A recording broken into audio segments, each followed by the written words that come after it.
But what about you, Brian? What do you think about it? Because when we've met, I remember the Joker was coming out. It was, yeah. And I made an announcement in front of the class we were in. You did, yeah. Saying, I'm excited for Joker. You really did, yeah. We were all concerned. So just like how Brian stood up and invited everyone to his birthday. Yeah. Exactly, You stood up and including told me. everyone The about professor Joker. brought out a gun. It was like, get out of the class. You're endangering us with this society talk. And then the following class, Yeah. I came dressed like this. Holding And with this. Totally. Give me an A. And finally, in a world where everyone thinks they can do my job, check out this guy. When I was a little boy and told people I was going to be a comedian, everyone laughed at me. Well, no one's laughing now. You can say that again, pal. There was a serious controversy back when this film was coming out. I think perpetuated mainly by the media, because nothing happened when this movie came out. There was no attack or any like there was a thought, oh, this is going to embolden like incels, riots, you know. But it's really a film. Leave the Okay, you have been tripping my fucking Batman figure on the table all day. Don't touch it, okay? He's mine. Batsy. I'm not trying to. I would pay anything for Joaquin to say Batsy. But if only he could get on Fiverr, you know. Well, what did you guys think about kind of the hoopla? You know, the social realism that was attached to this surrounding with this one. Yeah, with with Joker. Sevi, you wanna? As in, like, with the controversy around it? Yeah, what I were you guys genuinely thinking? don't remember a controversy around Joker. It just wasn't... Because the movie's big already, you know, just by itself. Yeah. But you were more interested in just film. I don't recall a controversy. Maybe I was aware of it, but like I don't remember it now. Remember it. Yeah. No. Well, how does that ever come into mind for you when it comes to films, like the potential of some sort of social impact? Yeah, but I don't think I don't think there was any worry to be had with Joker, because Joker is, you know, anti-status quo, and the truth is most people won't really, I guess, act against the status quo, right? It's not like everyone's actually gonna start putting on clown masks and start doing Fight Club all over the country. Right. So, I wasn't really concerned with that. To me, it was just a movie. Right, and that's what it's just a very, I think, timely movie, you know, in many ways, which is funny because it's set in the 80s. It definitely has, like, some social commentary. Yes. But it's not... It's not emboldening. It's not emboldening. No, anything, not at all. Right? Not at all. Well, what do you think, Brian? Well, I actually do kind of remember a bit of the controversy that was surrounding it a little bit. But that was more, like, on the online aspect of, like, people making jokes. Like, it wasn't... like the news was more or less covering it, but more or less like comedians who were like, the white incels are coming out with this film and they're gonna kill all the brown people, so watch out for Julius.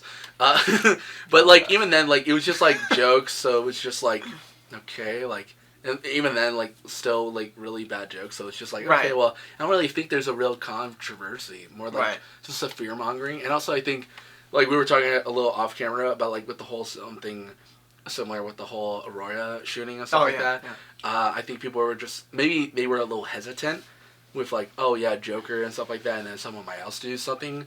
But like even then, like I also agree with Seb to a certain extent where it's like art is art, and it's not like, I mean, can it influence people to do crazy stuff? Sure. I mean, it convinced a guy to like almost kill Ronald Reagan, but like it's not like art itself can like. Well, I don't know if it's art as much as media. You know, like, and the way that the media. But I feel like media pushes... is a bit separate from art. You know, media. No, it is. I think they are separate. I think they're two different things, but they. Because media has like a whole platform trying to. Media has an agenda. You know, and definitely. Their agenda was to freak people out because of this film. Yeah, and, and this movie is art. And that's not even to say like art doesn't have an agenda.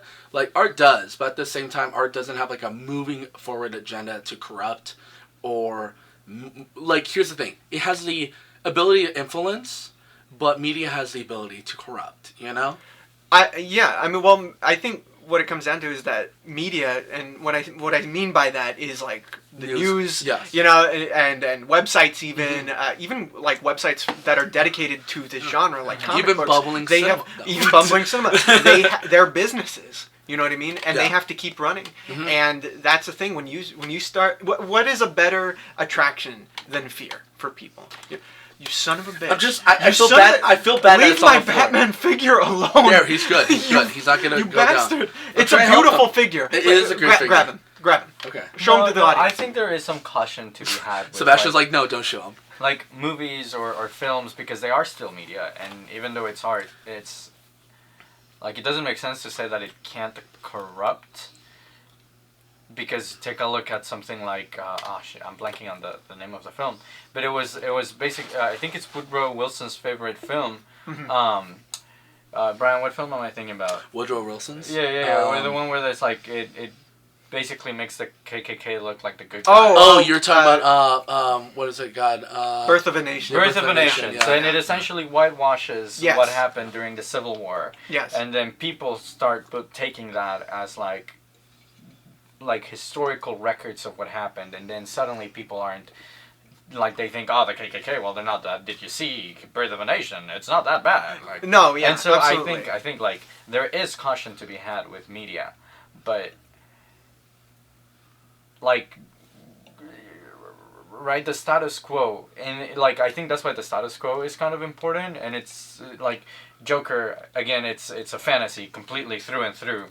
And it is in the Batman world. And while it was grounded in reality, yeah. it's still against the status quo, and not it. That makes it less probable for people to take action from it, right? Yeah. Do you think the film? Do either of you guys think that the film is dangerous? No. Joker. No. I don't necessarily think it's dangerous, but I think people who don't know enough have related heavily to the Arthur Fleck character here's the thing, for the wrong but reason. then that's difference. That I feel like that is kind of like with the same thing when Quentin Tarantino was like asked about like, oh, do you think your movies like help influence people to get to that side of like danger, that bloodshed? He's like, no, it's art, damn it, it's bloody it's so women much fun, and feet. Jan. It's so much fun, Jan. No, because I feel like. I mean, people are people, you know? People are stupid people, and there's evil people out there, and they'll do no matter anything with what they want to do. I think can they push them? Sure. I mean, I made reference with the Ronald Reagan thing, because that guy wanted to see, like, underage boobs in a movie, and with the whole, like, or shit, yeah, he wasn't Ronald able to. Reagan, And then, with John Lennon, Mark David Chapman. Exactly, you know? yeah. So it's just like, people who are evil, they'll use anything as an excuse. Right. And I don't even think they blame it on that. I think people in the media will use that as a fear-mongering tool to like, see, don't listen to John Lennon, don't watch this movie, don't you know, because they're using that as a platform to show people. It's kind of like the whole thing with what was it during like Y2K with the whole video games, like, do video games cause violence? It's like, I mean, there's no real evidence for that. I mean, yeah, can people get really upset? Yeah, but people get really upset driving down the road. Over everything. Exactly, yeah. I mean, people are just hateful in general. So it's just like, either we're all locked down under lock and key, or we have our freedom to express how we want to, and we just need to make sure how to regulate our emotions, you know? Well, what I'll say is that the movie, it does strike a chord. You know, it's really interesting to watch The Batman with the Joker, because they're both, they both deal with people who are fed up with corrupt systems, you know, Which, and honestly, systems that leave people behind. And the great thing about this film specifically is that it hits even harder. I would say it hits even harder than something like The Batman, because it is about someone who turns into a villain. You know what I mean? The fact that you follow Arthur and you feel for him, you really do understand where he's coming from, and it's heartbreaking what happens to him, and for him to turn into this character after that, like, he leaves Arthur Fleck behind, he turns into the Joker persona, and no, by all means. Can I have a mango? Yeah, of course. It is impactful, you know, and it makes, because everyone, I feel, especially in the working class, feels that they're gonna snap at some point. Oh yeah, you know, because everyone is at some point or another truly getting fucked, you know, and that's what makes the film just fascinating, you know, more so than for me it's a cautionary tale, and I'm sure for you guys it's also a cautionary tale. I think I would hope for most people it's that rather than a call to arms. Yeah, because that would be where it's dangerous. It loses its connection. Yeah, it becomes just like, anger porn. I would say it actually does become that towards just the ending. Becomes the kind of porn? The angry porn stuff. Mm-hmm. Like, it's definitely a cautionary tale throughout the whole story. But with people, this is where I think maybe you were trying to get at with the questioning of, like, can this influence people? The ending does have that almost inert reaction within someone's body, especially someone who feels very downtrodden and very, like, low, of, like, oh, I'm low society. They definitely could be influenced by the ending purely.